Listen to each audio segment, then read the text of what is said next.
Hey y'all, so I bought a new Dutchware Hellbender Hammock. It's just been released about a week ago and I'm excited to show it to you guys. And I had this whole idea of how I was going to do this video, that I was going to show picking up the box from the front patio and being super excited to see it, and then opening the box and being super excited. But to my horror, I got home from work last night and my husband had opened the box. So we'll just go ahead and get straight to it. So anyway, now that it's open, let's go ahead and look in the box. So, receipt and stickers. I got a Hellbender sticker, really cool, and a Dutchware sticker. This is gonna be the spreader bars for the Bugnet, 5-foot tree hugger straps. And then this is gonna be, this is gonna be my peak shelf, because I ordered a peak shelf with mine. And then I've got the actual hammock itself. And then in the bottom of the box is my Whoopie Slings, and I prefer Whoopie Slings, so I ordered that. And also it's much lighter than having the whole entire long strap, like I think it's like 15 foot on each side of this kind of material with the beetle buckles. So this is much lighter, and this is the way I like to go. All of my setups are for this. So, and also it's got a green and a blue, and the reason for the two different colors is to differentiate which is the head end and which is the foot end. So, and I've never used these before, but these came with it. This is the whoopie hooks, I think. Hang on, I gotta look. Yeah, whoopie hooks. All right, let's go weigh it. Earlier I weighed my Dream Hammock Darien and it was 3.2 pounds. So now I am using the exact same little green bag that I had the Darien in. All right, let's go ahead and zero this out. All right, so I've got a good 0. Let's see how much this puppy weighs. Whoa, look at that. 2.5 pounds. Wow. That's actually even lighter than I was expecting to see, and this does include the Whoopie Slings and the spreader bar. Okay, now let's quit messing around and go put this thing up. Come on.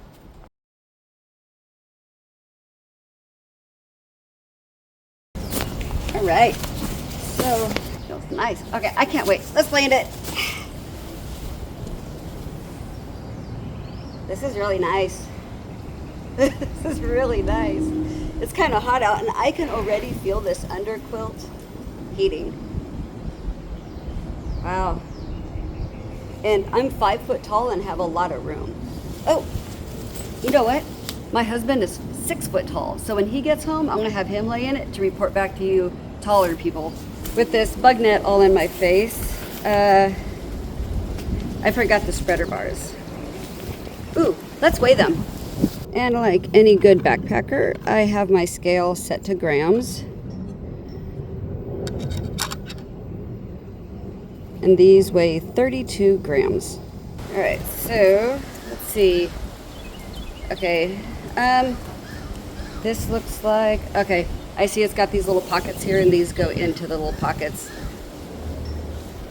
So the reason for this looks like it's doing away with the pullouts. So you know on most regular hammocks you have those pullouts on the ends or on the sides of the hammock that pull it wide so you don't have the Bugnet in your face.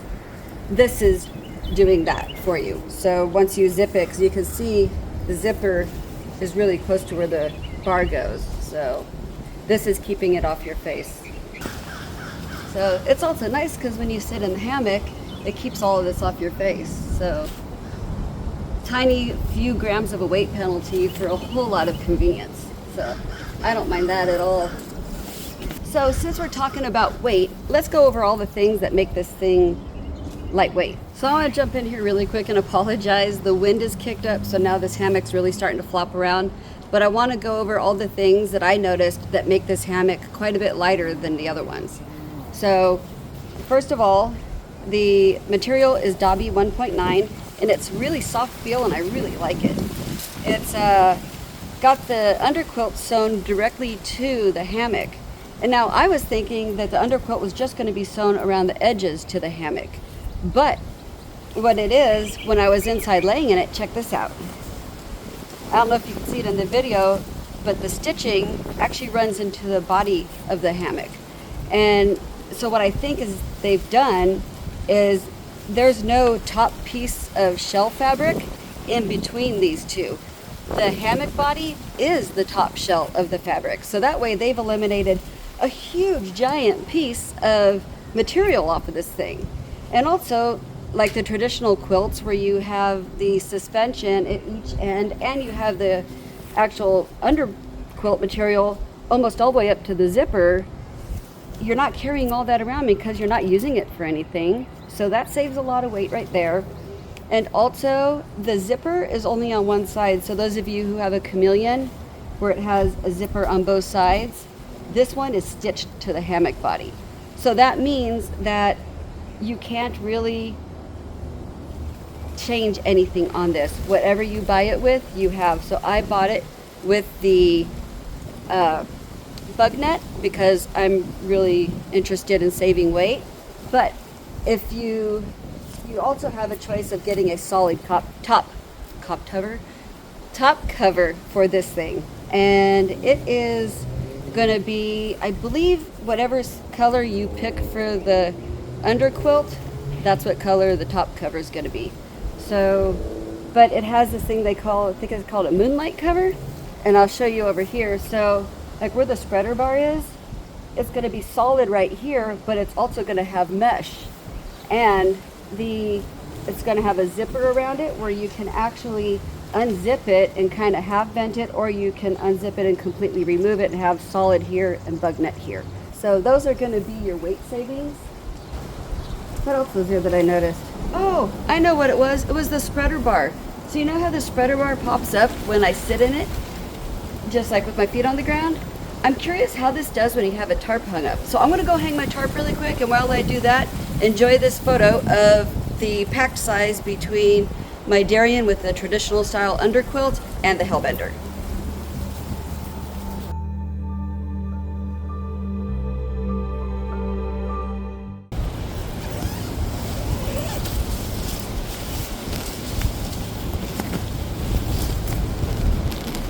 Well, it's not too bad.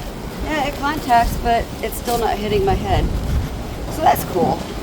So there was another thing I was kind of curious about, and now I've had a chance to lay in this quite a bit and get an answer to it. Basically, so with this being a sewn on underquilt, you can't vent it on the ends like you would with the traditional underquilt.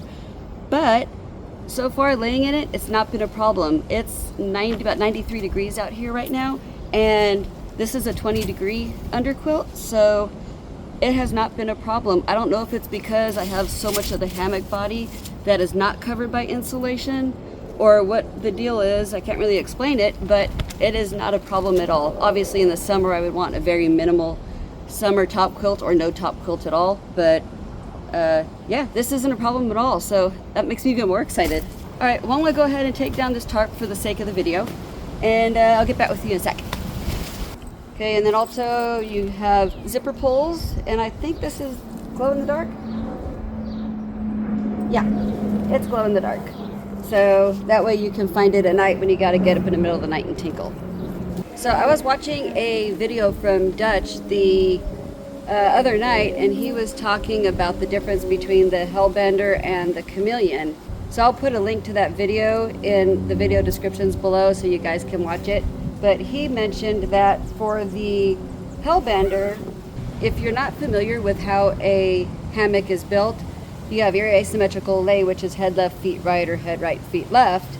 And it is dictated by the shape of the Bugnet. But what they did is they did it by the shape of the hammock itself. So that way they're cutting away more of the heavier material, and that saved a lot of weight. So and if you guys don't know what a Hellbender is, it's the largest salamander known in North America. And this thing is huge. It can get to be like 2 feet long, like 5 pounds. They're massive. So I'm thinking that the reason they named it that way is because like the Chameleon, like the hammock, can change how it looks. The Hellbender is surprisingly large because of how they've cut this thing. So I wanted to say one thing about Dutchware. Those of you who've watched my channel for a while know that I'm a tiny person. I'm 5 foot tall, and I typically use a 10-foot hammock. This is an 11-foot hammock, and I had actually emailed them and asked if they could do a 10-foot hammock, and Dutch actually responded to me, and in his email he said sure, he was willing to make me a 10-foot hammock. But then after he said what all had to be done, that they were going to have to relay out the pattern for the body And not only cut the body shorter, they have to also redo the net, and I'm guessing they probably would have also had to redo the size of the underquilt part.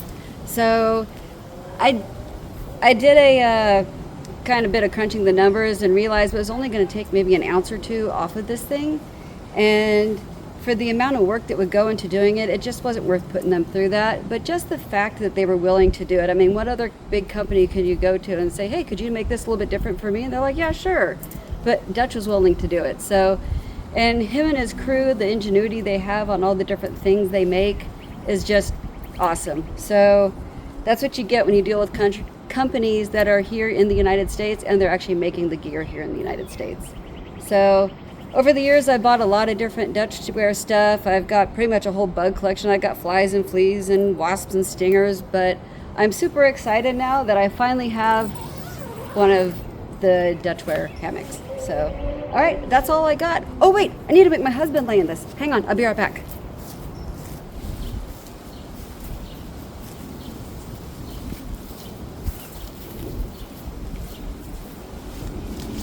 So my husband is 6 foot tall, and so the way the hammock's built, it's actually 56 inch wide, but you're laying good and flat, right?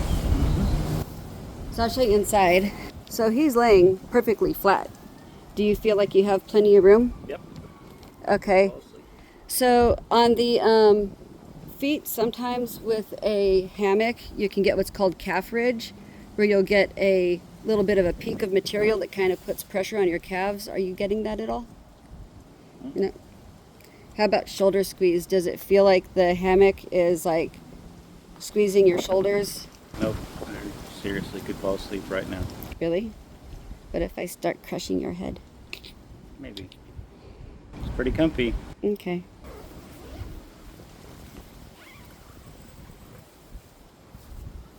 All right.